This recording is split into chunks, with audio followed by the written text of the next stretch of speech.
Greetings and welcome to my channel. This is Sorcerer Tal. You can also find me on Facebook in the Sorcerer's Guild. Today on Magical Theory, we are going to be talking about the tear in the rift, or the thickness of the veil, and why there has been a sudden shift in our reality. Okay, so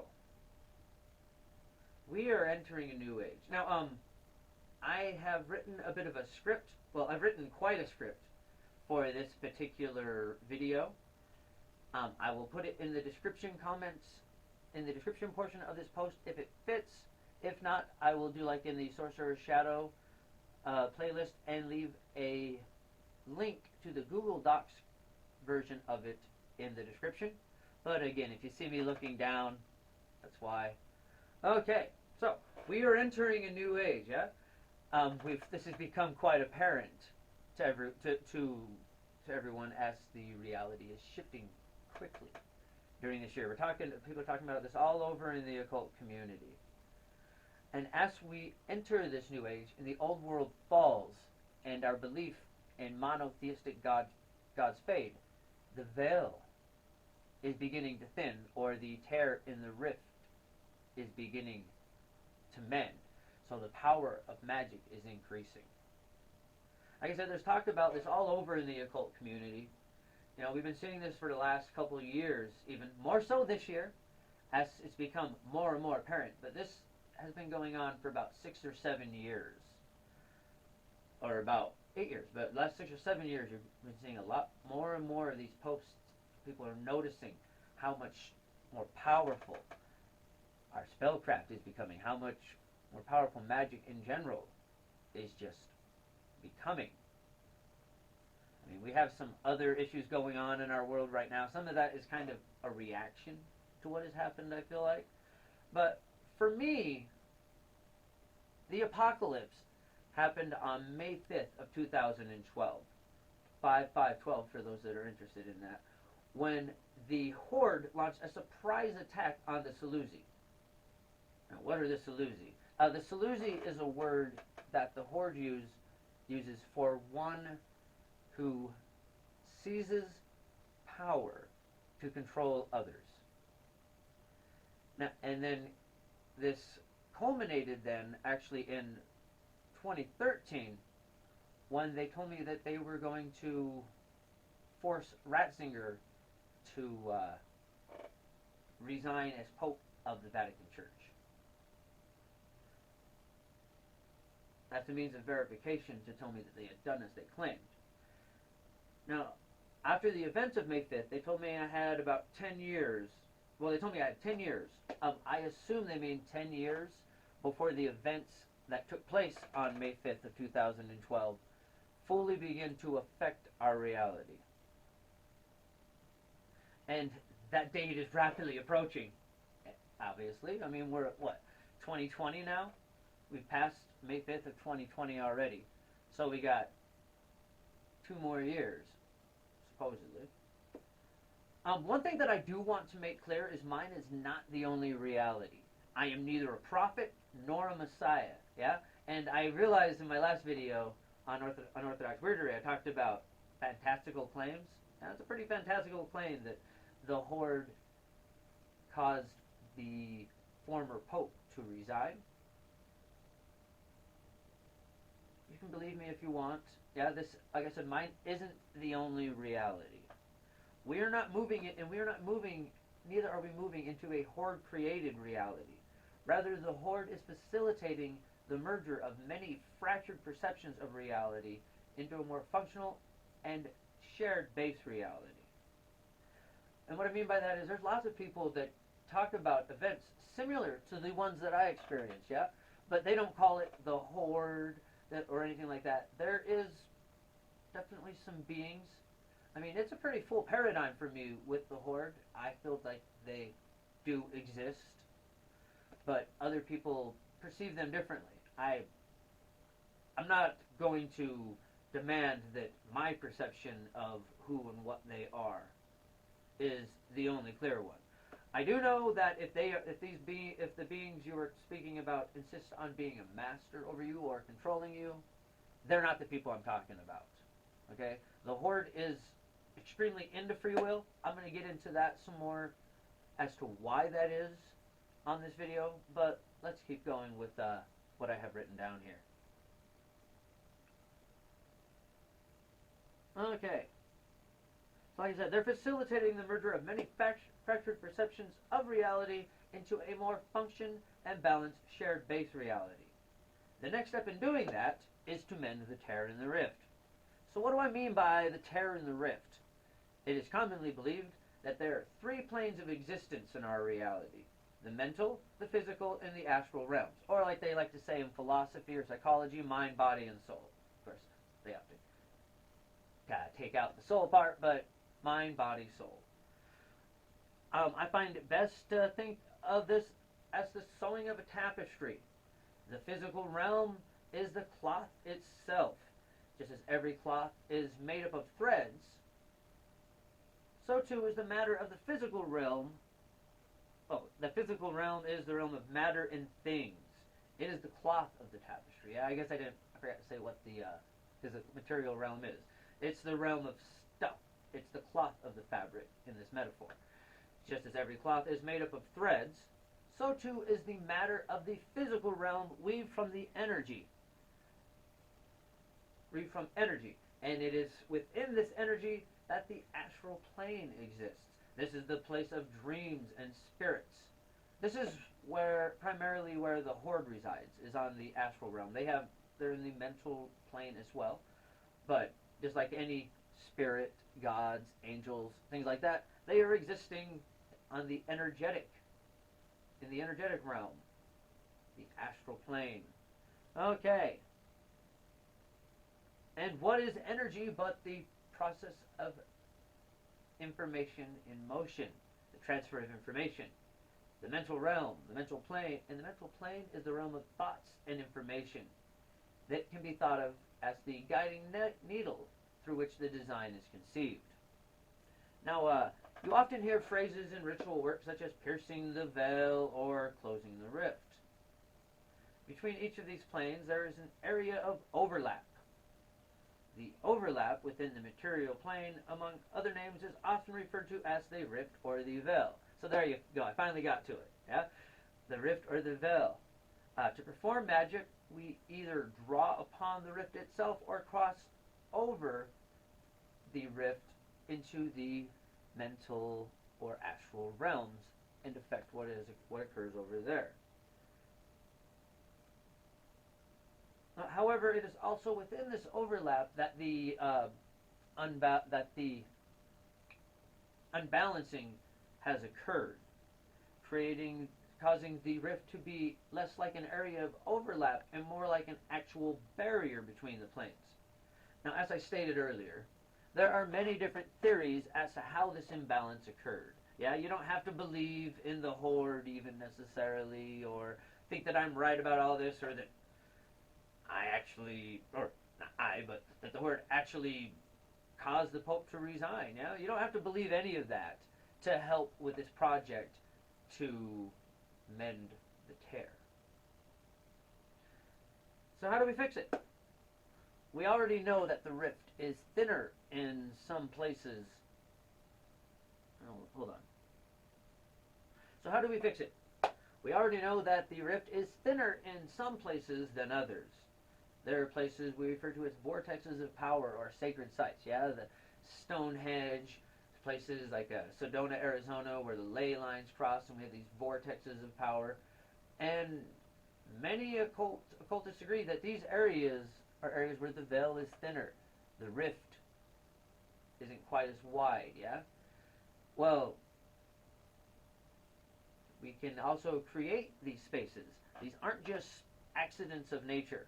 We can create temples and other sacred spaces. Even when we open a circle or just hold space in a ritual manner, we are temporarily creating a bridge into that rift. And it's also why, like, when we ask people like Eshu here, one of the crossroads gods, when we ask them to open up the crossroads, yeah, that's what they're doing. They're creating a bridge across this rift, or piercing the veil. whichever metaphor you prefer there. So we know that the rift can still be entered or even crossed over. If it didn't, our magic wouldn't work at all. The problem with these created spaces is that they are piercing the veil, yeah, or creating a bridge across the rift. And this works for magical purposes. This works for our spellcraft. But it does not really help pull the planes closer together and help mend the tear in the rift.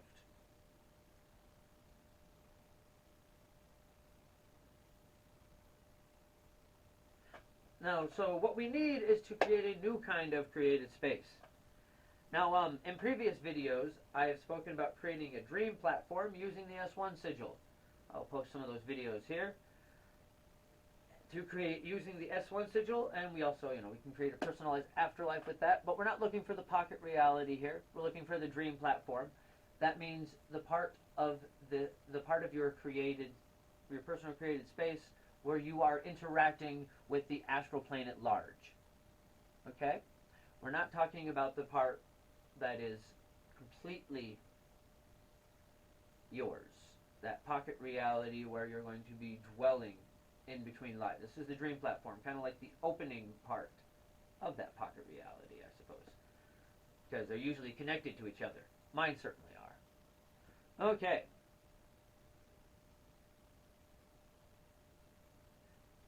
At the S1, there is a place referred to as the Roadhouse, which is essentially a shared platform that the Horde, and perhaps other beings, depending on how you perceive them, are using as a base of operations to mend the rift from the astral plane.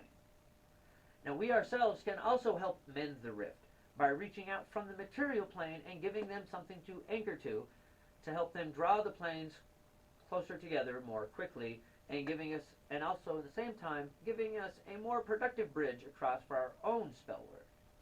So there's a personal advantage to helping with this work as well, yeah? There's a payback for helping, even though we are rebuilding our own reality. Okay, so because we're not all in the same stage of development in our magic abilities, this project is going to be divided up into 2 levels for now, and there will be further levels as this goes on. This is going to be an ongoing project. I'm going to create its own playlist and hashtag for it. It will be the it'll be hashtag S1 Sigil. That'll be the name of the hashtag and playlist. Okay, so the first level is simply to hold the S1 Sigil in your mind in either meditation or dream. Yeah, this is once again trying to reach out to the sigil like I talked about in that first S1 video.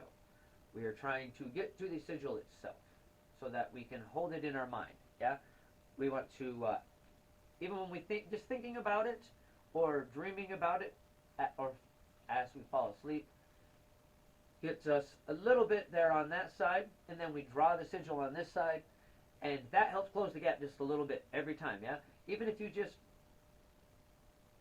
think about the S1 sigil for a second and then draw it. If that's all, the more you can handle the first time. It helps a little bit.